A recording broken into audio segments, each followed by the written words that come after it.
Good morning and जय Hind dear student. आइए, आप सभी का स्वागत है आपके ईजीएसपी कोर में। और आज आप सीखने वाले हैं प्रेजेंट इंडेफिनिट टेंस का निगेटिव सेंटेंस।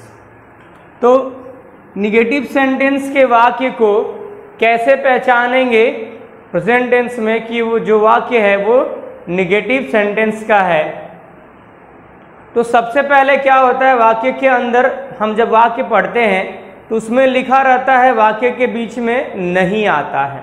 जैसे मैं झूठ नहीं बोलता हूँ, यानी इस वाक्य के अंदर जो नहीं शब्द है वह नकारात्मक है, और यह नकारात्मक शब्द ही यह बताता है कि यह जो प्रेजेंट टेंस के इंडेफिनिट टेंस का जो वाक्य है वह निगेटिव है, यानी नकारात्मक है।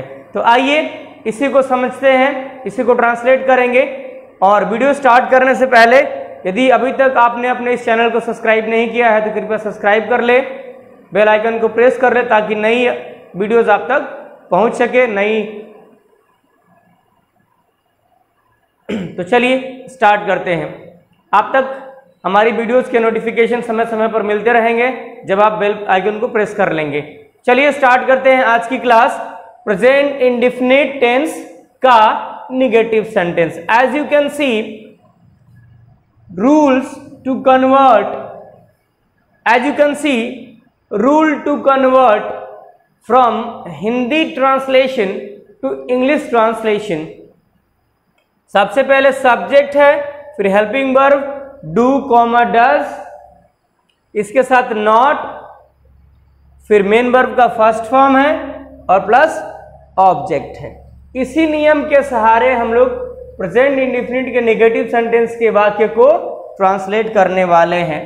तो ट्रांसलेट करने से पहले हमें कुछ ऐसी सूचना है जो याद रखनी है, ऐसी इंफॉर्मेशन जो है हमें हमेशा याद रखनी है जब भी हम ट्रांसलेशन करते हैं हिंदी से इंग्लिश में। तो क्या है, नोट एक हमने यहाँ पर लिखा है आपके लिए। तो देखिए इसमें क्या है और क्या याद रखना है।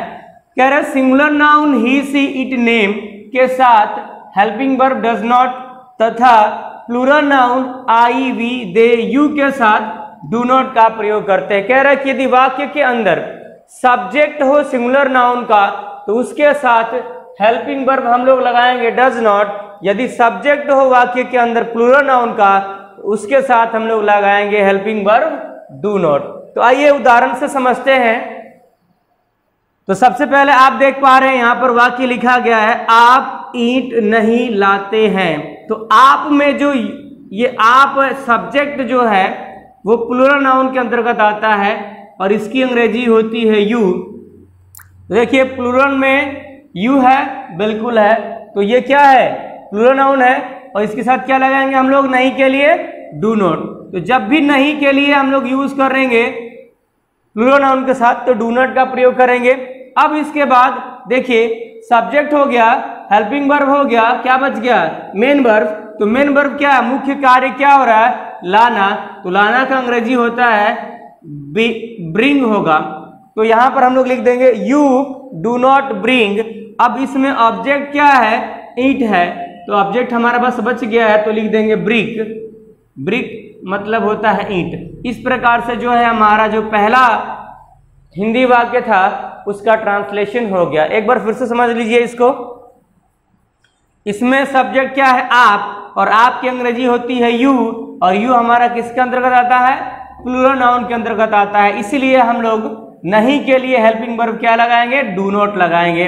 तो सबसे पहले हमने लिख लिया सब्जेक्ट यू, फिर हेल्पिंग वर्ब डू नॉट, उसके बाद क्या है मुख्य क्रिया। तो मुख्य क्रिया क्या है इसमें, लाना। लाना का अंग्रेजी होता है ब्रिंग, और क्या लाता है, ईंट।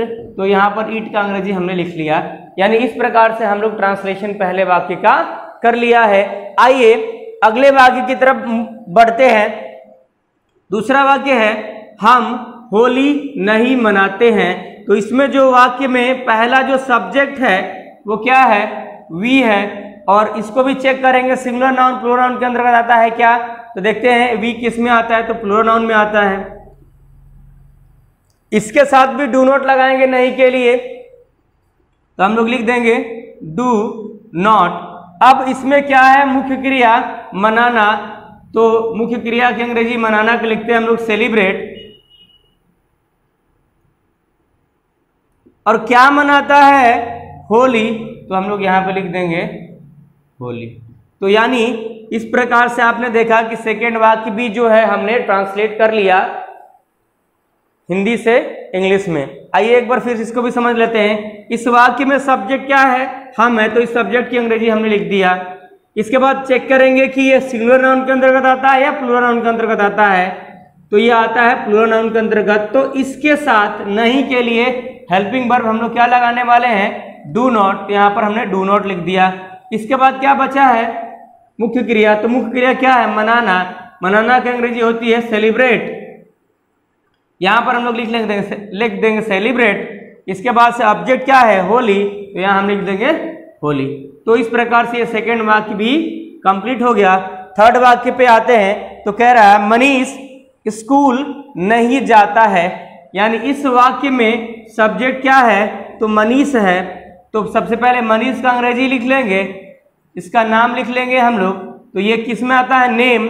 तो नेम किस में आता है, सिंगुलर नाउन में। और सिंगुलर नाउन के साथ नहीं के लिए हेल्पिंग वर्ब क्या लगाते हैं, तो नहीं के लिए हेल्पिंग वर्ब हम लोग यूज करते हैं डज नॉट। तो यहां पर हम लोग नहीं के लिए डज लिख देंगे, इंग्लिश क्या हो गया, डज नॉट। इसके बाद मुख्य क्रिया। मुख्य क्रिया क्या है, जाना। और हेल्पिंग वर्ब को क्या लगाना है हमें, मुख्य क्रिया। तो यहां पर अब इसके बाद लिखेंगे जाना का अंग्रेजी, यानी क्या होता है, गो टू इसलिए लगाते हैं कि यदि जब आप घर से किसी डेस्टिनेशन के निकलते हैं और उस डेस्टिनेशन से आपकी दूरी कम होती है, तो जब नजदीकियां बढ़ती है तो उसके लिए हम लोग टू लगाते हैं। और जब अलगाव होता है, जब आप दूर जाते हैं, तो उसके लिए हम लोग फ्रॉम यूज करते हैं और फॉर यूज करते हैं। आइए, तो यहां तक हो गया मुख्य क्रिया। और उसके बाद क्या बच गया, ऑब्जेक्ट। ऑब्जेक्ट क्या है, स्कूल। तो यहां पर हम लोग लिख देंगे स्कूल। इस प्रकार से हमारा तीसरा वाक्य भी जो है ट्रांसलेशन हो गया। आइए आपको कुछ उदाहरण दे देते हैं जो कि आप इसको ट्रांसलेट करेंगे और कमेंट बॉक्स में शेयर करेंगे, जिससे समझ में आ जाएगा कि आपने जो वीडियो देखी है और पूरी वीडियो देखी है, इससे आपको ट्रांसलेशन प्रेजेंट इंडेफिनिट का नेगेटिव का पहला पार्ट समझ में आ गया है। तो चलिए उदाहरण मैं आपको देता हूं। ये उदाहरण आप नोट करेंगे, ट्रांसलेट करेंगे और मुझे वापस कमेंट बॉक्स में सेंड करेंगे।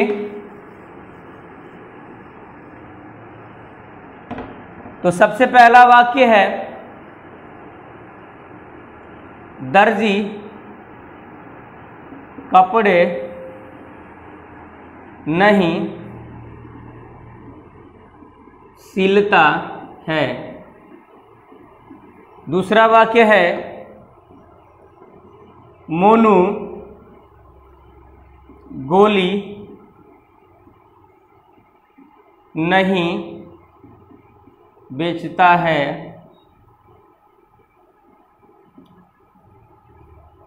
वे पतंग नहीं बनाते हैं। तुम परीक्षा नहीं देते हो। वह खाना नहीं पकाती है।